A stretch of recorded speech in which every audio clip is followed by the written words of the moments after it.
فریاکەوتنی نەخۆشخانەی میهرەبانی بەشێکی گرنگی نەخۆشخانەی میهرەبانیە کە بە شێوازێکی سەردەمیانە و بە پێی ستانداردی جیهانی دروستکرایە.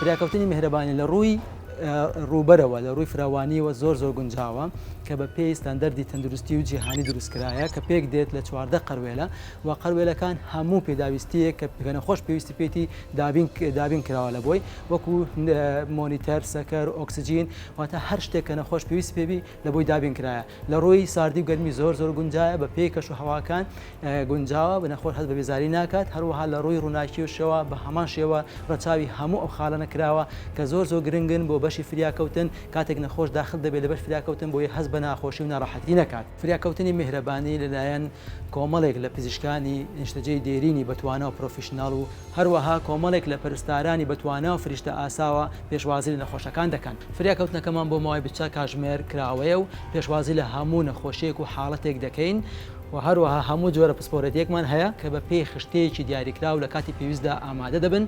بەشی تیشک وەکو ئەکسرەی سیتیسکان پشکنینی تاقیگەیی بۆ ماوەی 24 کاتژمێر بەردەستن. ئەگەر لە هەر حاڵەتێکی لە ناکاودا بووی پێویست بە ئێمە بوو ئەوە ئێمە لێرەی.